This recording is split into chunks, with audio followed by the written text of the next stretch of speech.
And it is the Saturday Coffee Klatch with Heather Lofthouse and yours truly, Robert Reich. Heather, it's good to have you back and good to see you again and good to be back. Yes, you. So what are we going to talk about today? Let's talk about this new level of provocation that's happening around Trump. Yeah. This new level of resistance that we're seeing. We'll have a stop by Lina Khan, which Oh, I'm she's one of my very favorite excited people. about. I'm so glad. And then we'll get into what you can do, what we can do to fight back at this incredibly hard time. It is an incredibly hard time. And I would say that this week is probably the worst week I remember, week and a half of the entire Trump regime, first and second, just because the level of outrage and violence and provocation seems to be just much, much higher. It's ratcheting up. It's ratcheting up in ways that I think people, I knew it was going to get worse because I knew this is really the last year that Trump and Stephen Miller and, Russell Voigt and all these other people, all these other people around him, and the billionaires, this is the last year. They know they can't do anything more, or there's a big chance they can't do anything more after the midterms. But I have to admit, when I see the war that is going on, I mean, it is a war footing in Minneapolis and several of our other cities, and what's happening to individual Americans being murdered and shot and dragged out of their homes. I'm really shocked and amazed. I know. Didn't think it was going to happen here. I didn't think. I mean, again, if you looked at Donald Trump and his sociopathic tendencies and the people around him who he's attracted and appointed, yes, it was going to happen here. But I didn't really fundamentally, deeply believe we would get to this point. I know. And you mentioned all the domestic horrificness, but how about the global stage? I mean, it just feels like it's mushrooming. Well, if you had asked me even a year ago, would there be troops shooting people and killing people in Minneapolis? Would Greenland be under siege, essentially? I don't think it was mentioned in Project 2025, was it? Oh, Greenland. I mean, it would almost be a joke. People would say, Greenland? I mean, they would laugh a year ago. But the fact is the Europeans are now sending troops to Greenland, not to convince Donald Trump that he doesn't have to worry about Greenland in terms of Russia. No, they're sending troops to Greenland, and we're talking about Denmark, reconnaissance, and France, and Britain, and Sweden. Yeah, I mean, they're sending troops to Greenland to stop the Americans. Yeah, there's an operation. I know. Those are our allies. Those are our biggest allies. Well, it's like the people in Minneapolis are us. I mean, we are Americans shooting and killing Americans. And we are our allies in Greenland are there to try to protect Greenland from us. I mean, this is really upside down. And it's not, dangerous doesn't even describe the degree of absurdity and underlying just bizarre. I think a lot of Americans just can't believe what's going on. I know. And so I feel like you and I have spoken about it many times and how he's loathsome. And we've used these kinds of words, and I think we both still agree with that. But this level of global manipulation, I mean, it's economic, it's militaristic, and more. He wants more members of ICE going into Minneapolis. He threatened or mentioned the Insurrection Act a couple days ago. Yes, and ICE is actually actively. Remember, the big ugly bill gave ICE huge resources, and the Department of Homeland Security, gigantic, tens of billions of dollars more, to put ICE and Border Patrol agents on the street.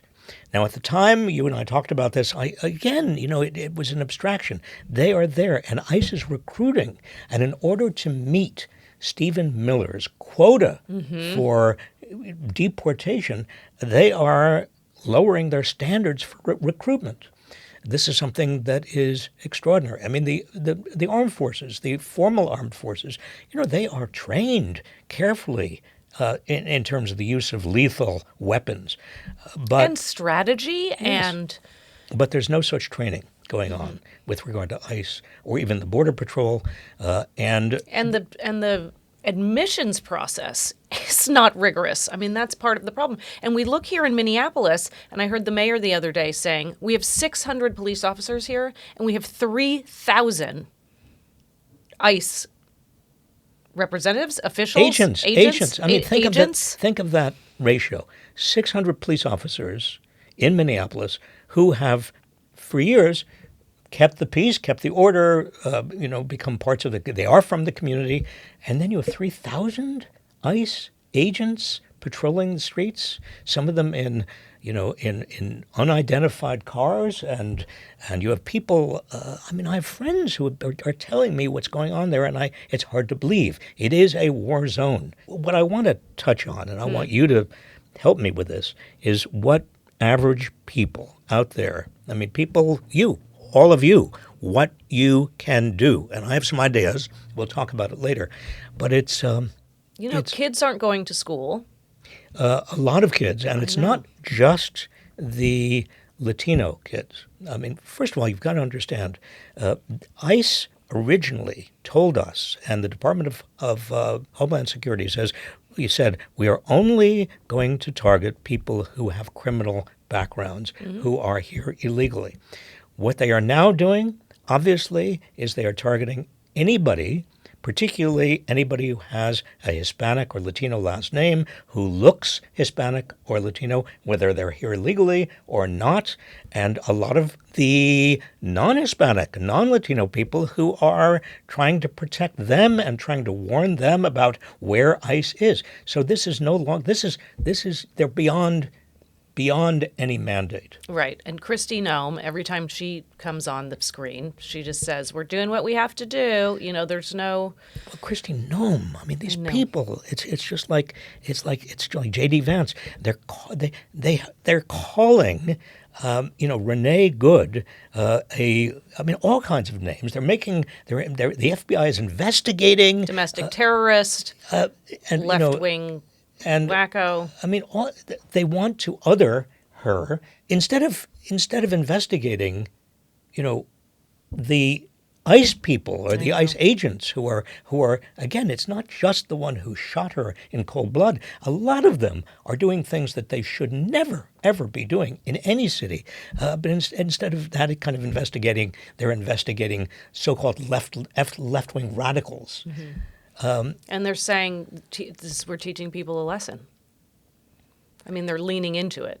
They are, of course, they're leaning into it because Trump is leaning into it because he is the commander-in-chief and he has turned Department of Homeland Security into his own private brown shirt, Gestapo. Yeah. I mean, it is an American Gestapo. But a lot of people in Minneapolis are showing up and resisting, right? Yes.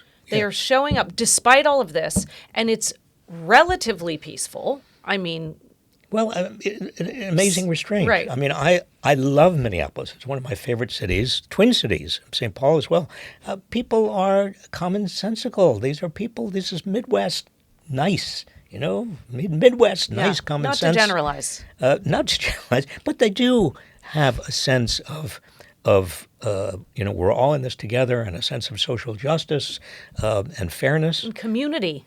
Community. And what do we owe each other? You owe an existence and the dignity not to be attacked for nothing, let alone killed. One of my former students out there contacted me this week, and he said, people, you don't understand. You're not getting this from the evening news or from social media, but we all here in Minneapolis on the street, we are working together.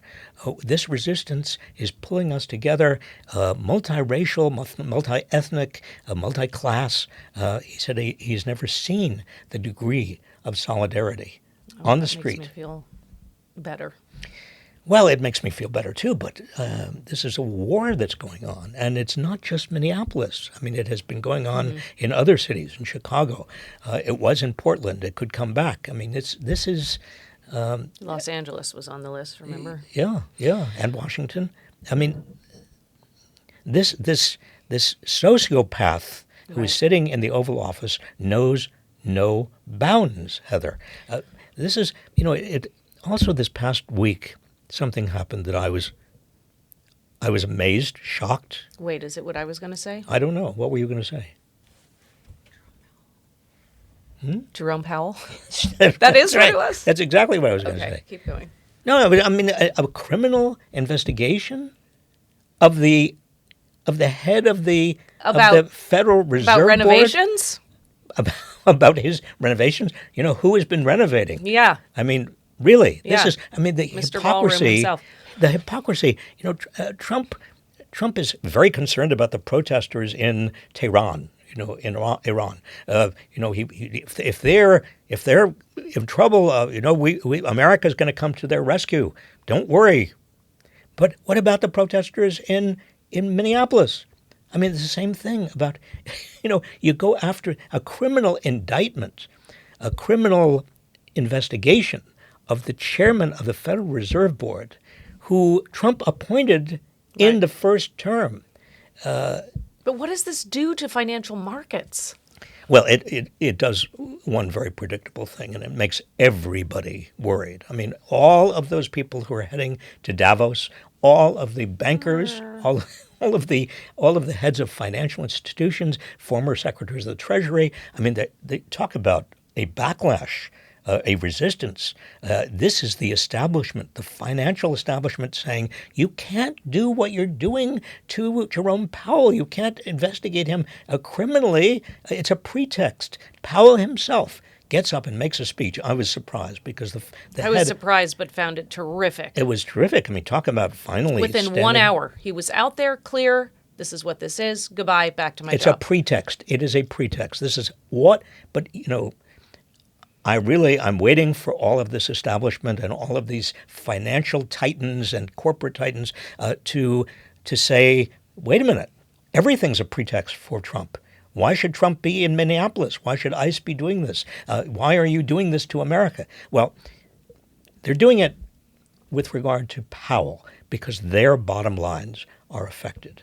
Because if the Fed loses its credibility as a fighter of inflation, right? If it's no longer independent, then nobody can rely on inflation being held in check, which means that every transaction, every investment, every borrowing, everything that's going on in the private sector in financial terms has to include a financial risk premium on the possibility that inflation is going to be bigger and bigger and bigger, and that's going to be costly, and that makes everything more costly. And that really is part of the backwards affordability agenda. This is Trump's ass backwards affordability agenda, making things more expensive rather than less. And claiming constantly that prices are down. And prices aren't down. We just learned that there's no diminution in inflation. And food prices especially are going up. Grocery prices are going up. And it's no wonder because all the imports and also there is no increase at all in manufacturing jobs. Mm-hmm. Manufacturing employment continues to drop, Heather. Why? You don't have to be a rocket scientist. You don't even have to be an economist. You don't have to be anybody who understands anything. These tariffs and the uncertainty. But you watch all his minions, all of his deputies that he has deputized with speaking. I mean, they're mouthpieces, right? So you see the Secretary of Ag go up there on TV, and say, we've run 1,000 simulations, and you can have a chicken meal for $3 or less. It is a chicken, it's a piece of broccoli, and we have run the simulations. I mean, this is what people are saying. I know. Well, the Secretary of Agriculture, she said, you can actually live on almost nothing. I mean, and at the same time that we're making America healthier again, blah, blah, blah, blah, blah, blah, blah. I mean, but it's just example after example of people just getting up there. It's just so... It's one big lie after another. Propaganda machine. And it's a propaganda machine that is now actually not working. I mean, if you look at the polls... Yes. He's down, among independents, people who are neither Republicans nor Democrats, the independents are 45% of the entire voting public, 45%. His standing among independents is sinking so fast. The last thing I saw was 24% approval of Trump Yeah. among independents. Even among, low. and of course, Democrats, it's even lower. And even among Republicans, it's dropping considerably, very fast. But here's the problem, Heather. He doesn't give a shit. No. In fact, he loves the chaos. He loves it. He loves it. Did you see what he did to the factory worker in Detroit? You know, Yes. the factory worker yells. I mean, this is part of the resistance. You have somebody, a factory worker, saying to him, you know, he's a pervert, No, he said pedophile protector. pedophile protector. Yelled. That's pretty civil. That's pretty a civil. That's not description. exactly a resistance. That's Right. a description. So he yells it. Trump Yes. walks, gets a little pissed off, and then takes a step and says, "Oops, can I do that?" Yes, No, well, now you he did says it. fuck. He says fuck. He Yeah. twice, Mouthed, and yeah. of course all the cameras get it, and then he gives him the finger. I mean, what? And now that man has been put on suspension, right? The man who under did an it. investigation. Well, he this has UAW. There was a fund set up for him to help him with his legal Yeah. problems, and then what did he do? Well, so he had a GoFundMe. Someone set it up, and he raised $800,000 or something. And he said, "Time out! Stop giving it to me. Give it to people who need it. But thank you." He's interesting. I think his name is TJ. Yeah. So that was Trump was on a tour with CBS News and Tony DeCoppel heading around the country. CBS News. What a I know. disgusting place I that know. is. I was watching. You know, I grew up with, you know, CBS. Real journalists? Edward R. Murrow. Now, I didn't grow up with Edward Murrow, but I and knew Eddie. him, and I saw him end the career of Senator Joseph McCarthy. I mean, CBS News, Edward R. Murrow, Walter Cronkite. I mean, these were giants. Yeah. And now you have, what's his name? Tony DeCoppel. DeCoppel, who's basically an apologist for Trump. Yeah. And the whole CBS News team Yeah. And is he now, went from morning to evening, overnight. well, But also, so much of this, you were saying that a year ago, we wouldn't have believed Greenland and he's the acting president of Venezuela. I mean, that's all what he these said. things. He I know. said, you know, this last week, he called himself acting president of Venezuela. We're talking about Trump. Yeah. I mean, But this is all self-inflicted. I mean, this is what's so interesting. We could have imagined a version of the world where there were things happening overseas, and America could have said, "Do we want to lean in here?" I mean, hello, Ukraine and Russia. This was already happening, but all of this stuff, what's happening in Minneapolis, Greenland, Venezuela. I mean, he's brought it on. This is an important point. You go back a year, and America, I mean, the economy was pretty good. In fact, we were. The trends were solid. Oh, but not only the trends, yes, unemployment and economic growth and everything we cared about in terms of, now prices were too high, but they were, you know, that was partly the result of supply chain sort of shocks over, you know, for the pandemic. Right. You know, it takes a long time to get those supply chains back. But everything else was in pretty good order. We didn't have foreign policy crises. We didn't have crises in Minneapolis or any of other cities. We didn't have, you know, we're now in a world that is created by Donald Trump. The chaos is all Donald Trump. The tariffs, Donald Trump. The ICE, troops shooting Americans, Donald Trump. Greenland, Donald Trump. Yep. The tariffs. Yeah, we don't even talk about the tariffs anymore. The taxes. What do we call them? Well, they're import taxes. They are import taxes, and they, you know, I was talking to somebody who really knows what's happening in the economy much better than I do on the ground, and he said that the only reason that prices have not actually gone faster, higher, is the big corporations that are importing. They don't want to lose market share, so they're paying those import taxes for the time being. And eating them. And they're eating them just, you know, but any day, any week, they're going to start jacking up the prices, consumer prices, to pay themselves back for all of the, you know, basically the import taxes that they are paying. So What do we do? Well, there is a kind of question, what do we do? But before we get to that question, I want to make sure that we talk about Trump's fake populism, because in light of all of this, there is this big blowback, and I mean, the polls are dropping, and Trump, because he is being told, or he thinks, or he watches television, and he watches the news, and what he's getting is that the affordability crisis is a big deal. He keeps on saying it's a Democratic sham, but he feels like he's got to do something. He's got to show something. So all of this bullshit that he's putting out, he's going to put a 10%. On Truth Social, and then in his talking points, and every time he's at a podium, and all his mouthpieces. And, his core MAGA troops, they believe him. He says, well, I'm gonna keep housing prices. I'm gonna get housing prices down. I'm gonna get grocery prices down. I'm gonna do all of this. And he has all of these, but it's fake populism. Right. It's the 10%. I interrupted you. 10% cap on interest rates on credit cards for the first year.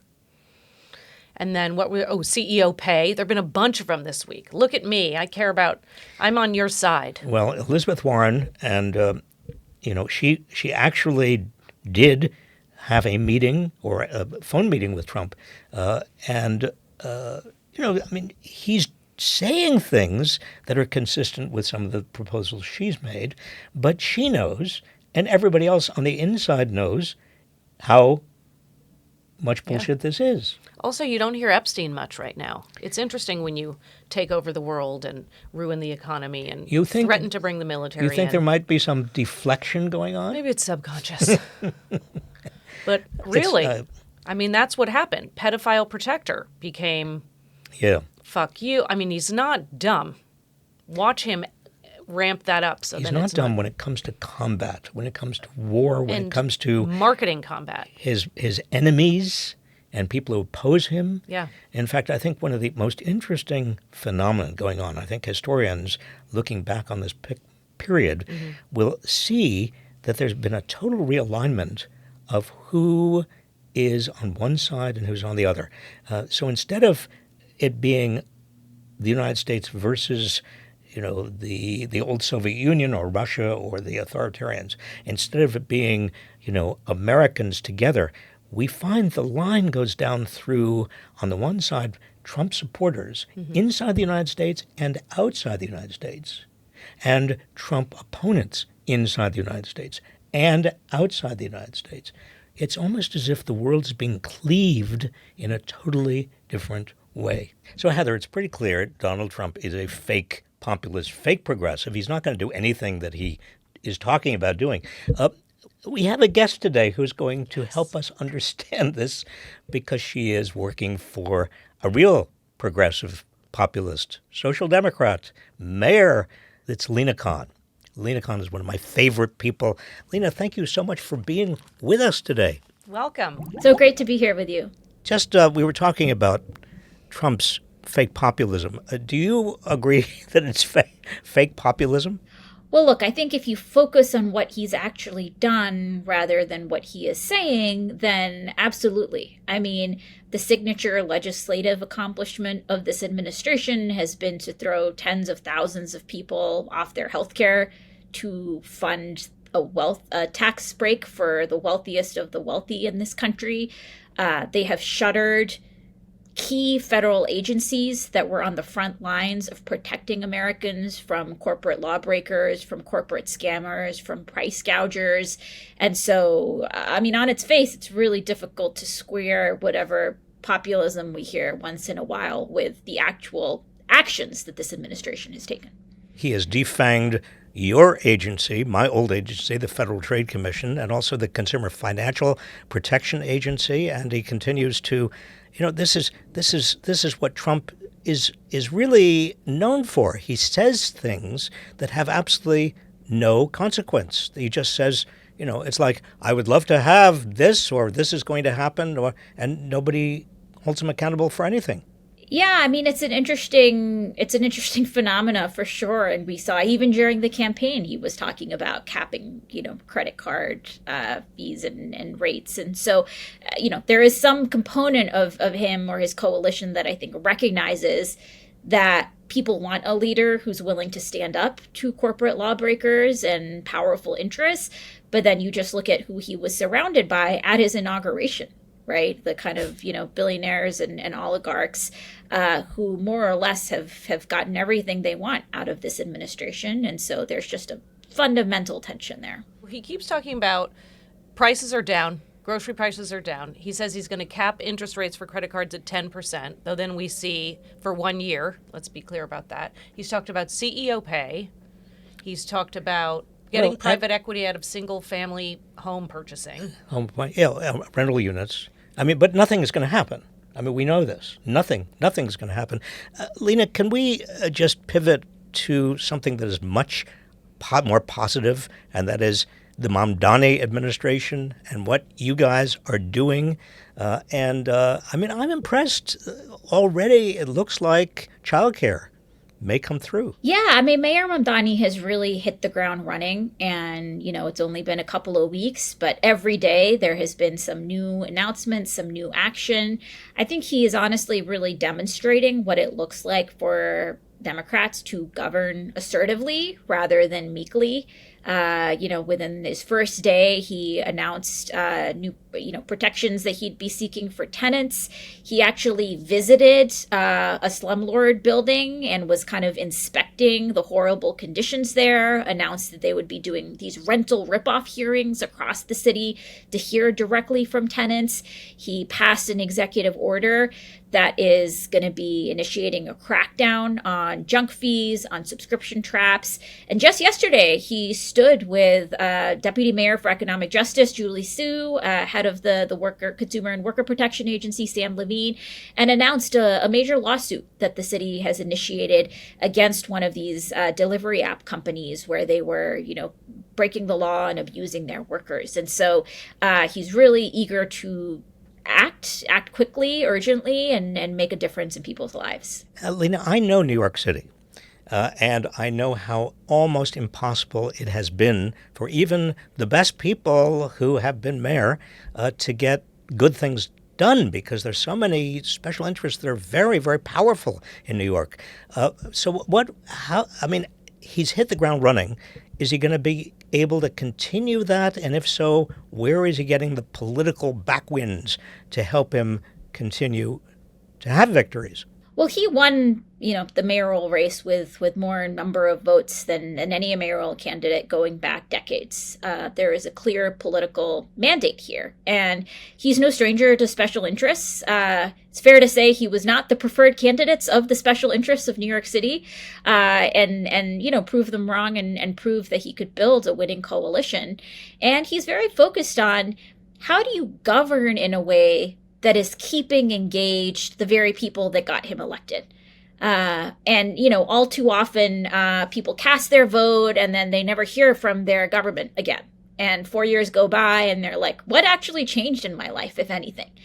And that's not a model of governing that he wants to follow. He really wants to be hearing directly from the people of the city. He is regularly out in the streets with them. He is very aware of how oftentimes these positions of power are structured in a way so that the only people you're usually hearing from are the CEOs, are the lobbyists, are the special interests.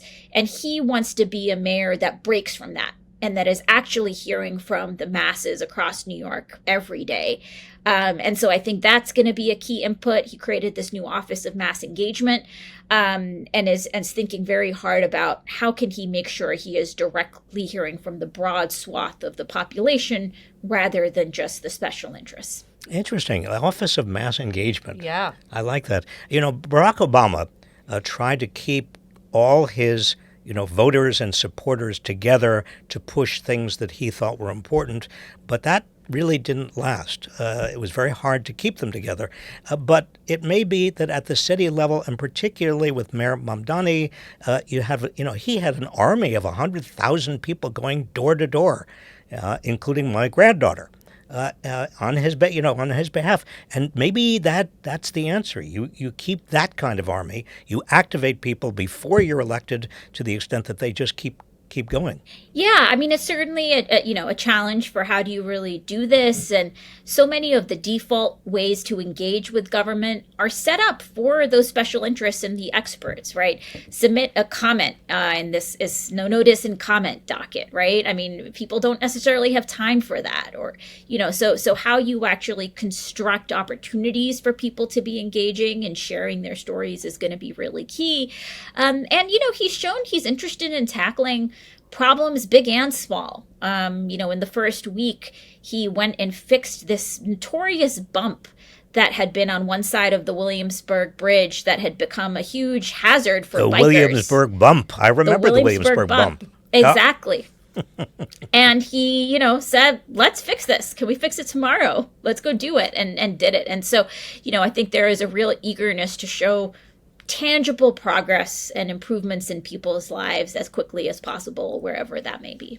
So he's a terrific example of taking power and doing progressive goodness with it. And we have a lot of different mayors, governors who are now taking power and figuring things out.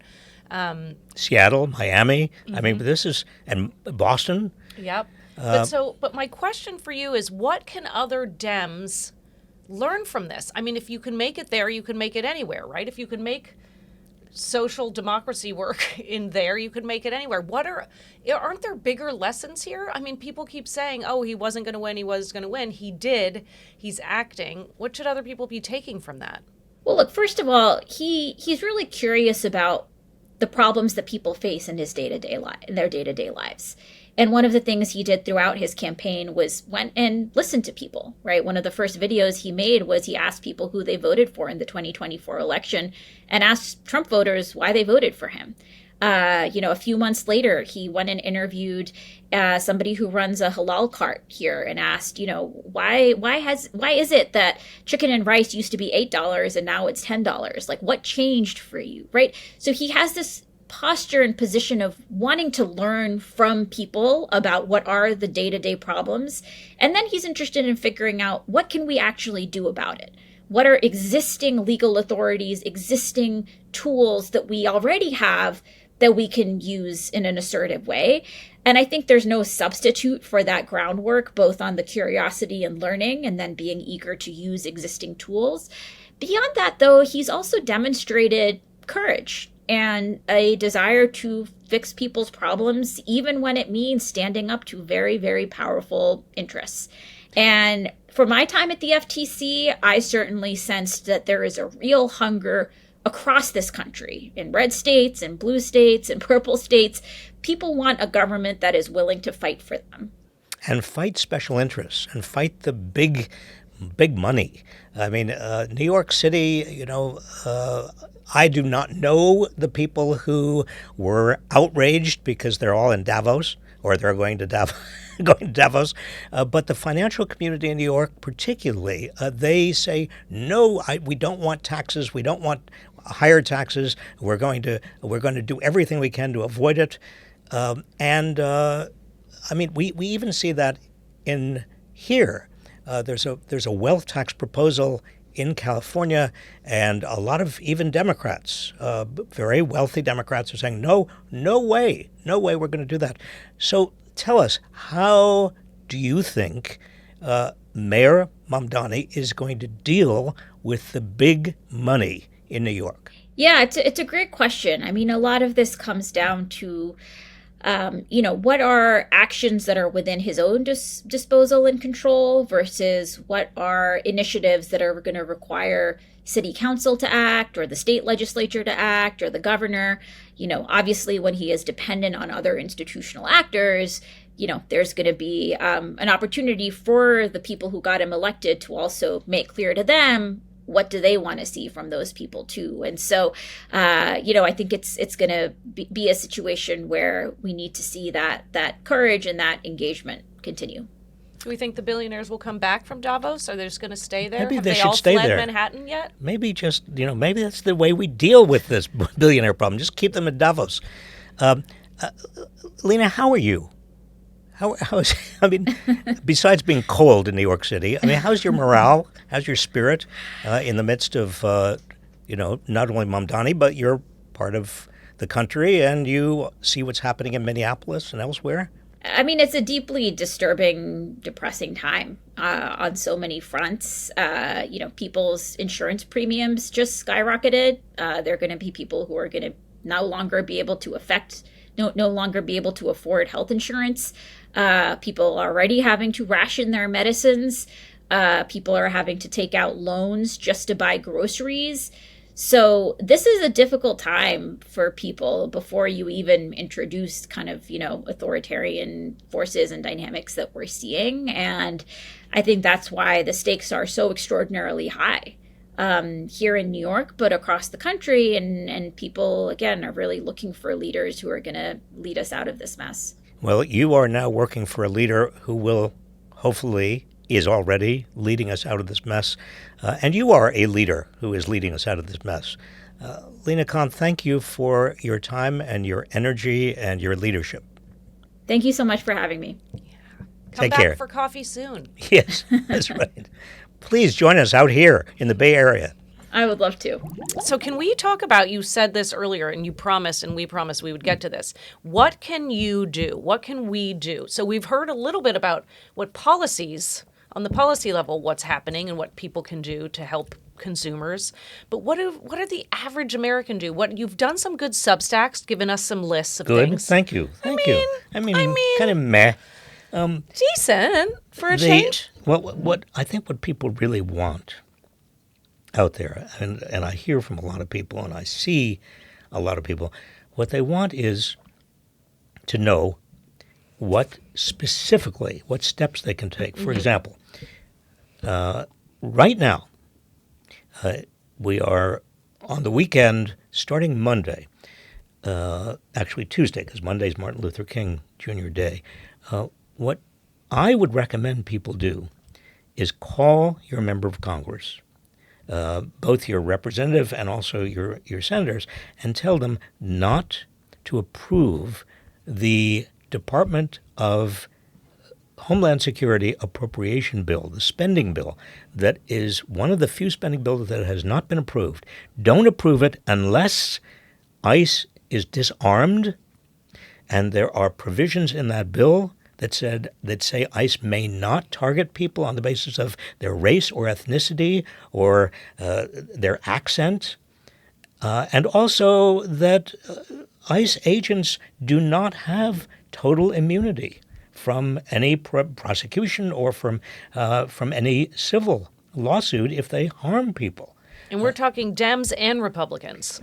Dems and Republicans be standing up against this. and independents in Congress have to be united to the extent they can. The margin in the House that the Republicans have right now is down to about 2 people. I mean, Michael Johnson is holding on barely. And this appropriation has got to get through the House, and it's also got to get through the Senate, and you need 60 votes in the Senate. So this is a time for Democrats to say no to ICE. Now, they may not be able to say abolish ICE, but at the very least, disarm ICE. So if we can't agree on this appropriations bill, then are we going to have a shutdown again? We might have a partial shutdown shutdown with regard to, for example, the Department of Homeland Security. Too bad. Right, but this is going to take courage, and we recognize that. It takes a great deal of courage, but I think the public is so upset. Yeah. A majority of Americans are so upset. We have to respond, and this is something. And I'm going to say this again. I just want to make sure you call your senators and your representative, your members of Congress, call them Tuesday, because Monday's Martin Luther King Jr. Day. Call them, and you know what the switchboard is. I don't have it in my head, but yeah, I should. The congressional switchboard. In fact, we're going to put them right here. Here's the number. Call this number. Tell them who your senator and your representatives are. If you don't know, just tell them where you're from. And connect and just say, number one, don't approve that appropriation bill for the Department of Homeland Security unless ICE is disarmed and unless there is no targeting of people based on their ethnicity or their race or their accent. And also, number 3, that there is no total immunity for ICE agents and for Border Patrol agents who harm citizens, harm the residents of our cities, who harm people on the street. There is no total, absolute immunity. So this is one very clear, important, immediate thing that people can do. Yeah. I liked when Kamau was here too, and Kamau Bell was on the Coffee Klatch last week, visited us, and he just said, volunteer, get out there, stay active.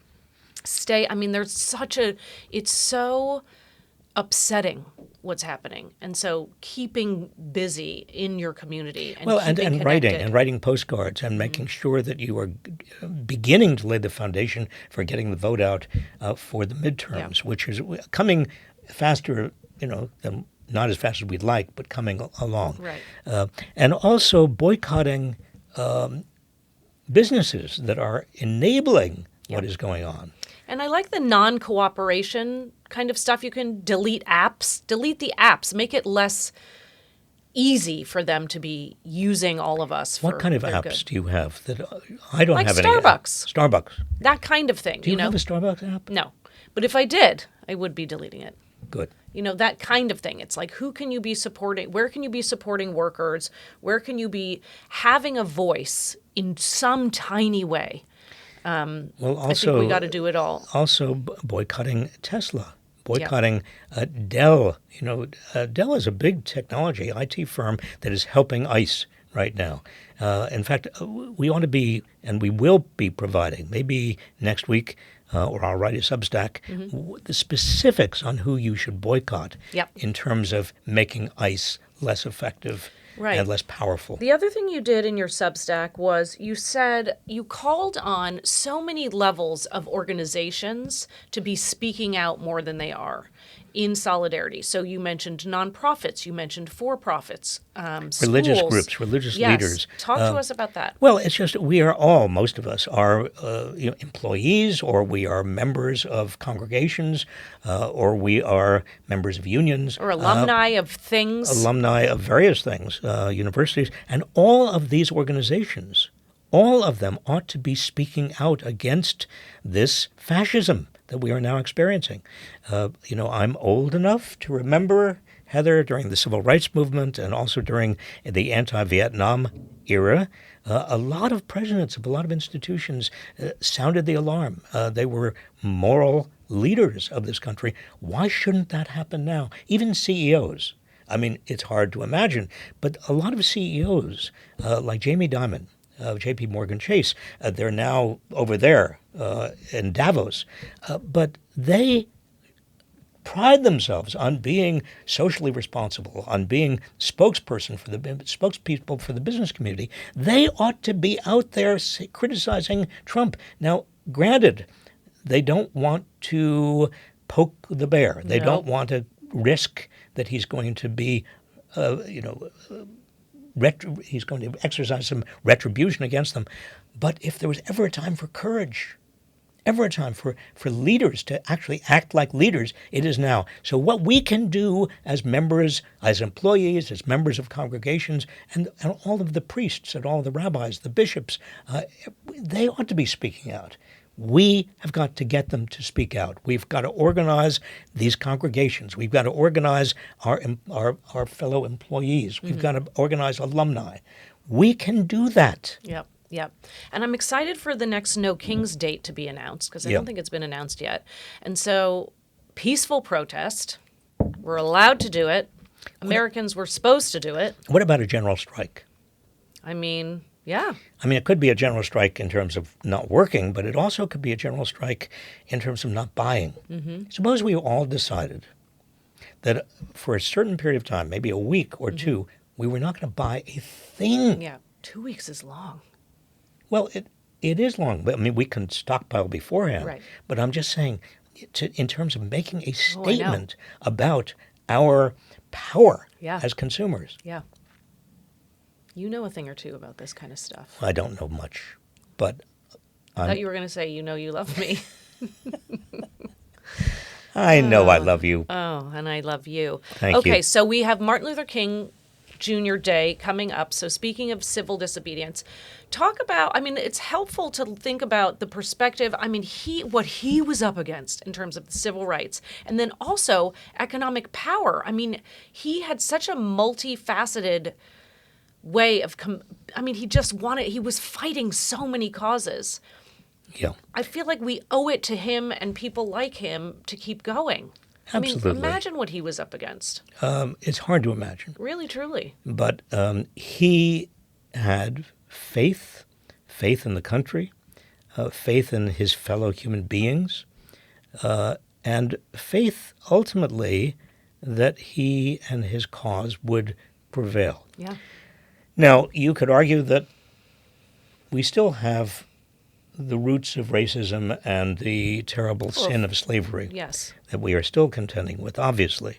But his memory, and his birthday is coming up, is critically important. By the way, do you remember Donald Trump, by executive order, Martin Luther King Jr. birthday was a day you had a free pass to all of the federal parks. Mm-hmm. Well, Donald Trump has ended that. And instead, he substituted his own birthday. So you have a free pass to the national parks on Trump's birthday, but not on Martin Luther King Jr. What Day. a megalomaniac He's a conservationist. terrible. Do you think he's been to a national park? Do you think he's been? Yeah. That's a I good wonder. question.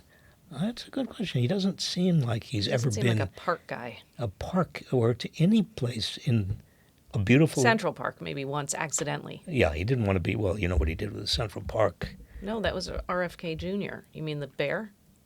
No, this is when Donald Trump accused these young black Oh, right. kids of attacking, this person in Central Park with no evidence. Yeah. And he took out a full-page ad Yep. in the New York Times. Yep. He's not. We don't hold him accountable for the totality of his person.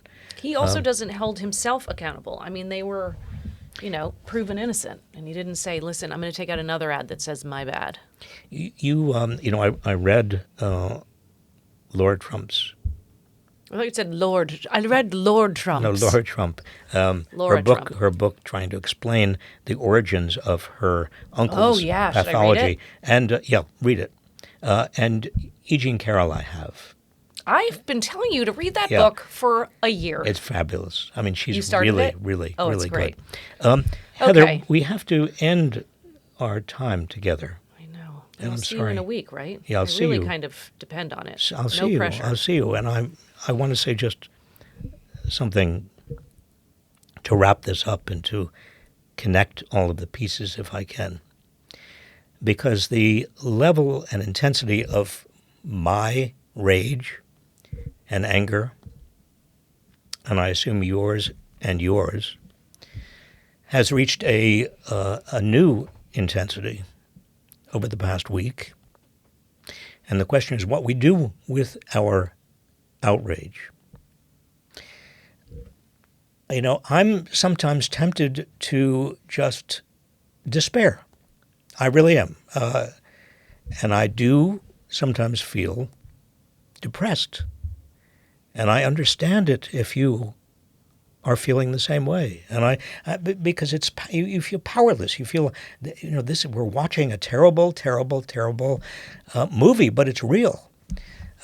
And that sense of powerlessness easily slides into hopelessness.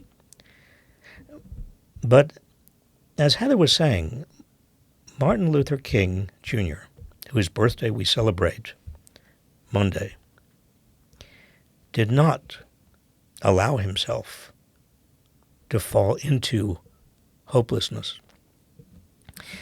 One of my favorite quotes that he wrote in letters from the Birmingham jail in 1963 was, "Injustice anywhere is a threat to justice everywhere. Injustice anywhere is a threat to justice everywhere. We are caught in an inescapable network of mutuality, tied in a single garment of destiny. Whatever affects one directly affects all indirectly.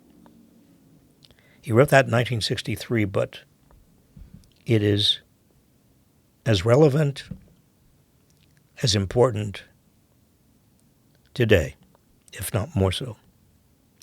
Because what we are seeing is the spread, starting with the President of the United States, of injustice, using the Justice Department as his means of punishing people he doesn't like.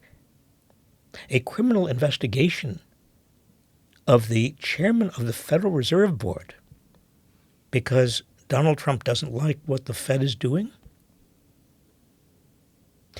Sicking his ICE agents on the people of Minneapolis and other cities because they're democratic cities, because he doesn't respect these people, telling lies, causing even the people of Greenland to be fearful, turning his back on the UN Charter on international law. Injustice anywhere is a threat to justice everywhere. You must fight back. We must fight back peacefully. Martin Luther King did not use violence. In fact, it was civil disobedience. What he showed America is that he and his followers and others in the civil rights movement would be beaten by Bull Connor, by the Klan, the Ku Klux Klan, by others who were racists and nativists and haters. But they would not fight back because they knew that fighting back would only exacerbate and create more violence. They also knew that showing America the face of racism, the face of bigotry directly would ignite America against that racism, against that bigotry. Well, it is time again for civil disobedience across this land, an upheaval that will enable Americans to know, all Americans, not just those who agree with us, not just progressives and Democrats, but also independents and Republicans and even MAGA followers, enable all of us to see what we are up against and rebuke it and reject it and understand that we are better than all of that. Thank you. We'll see you next week.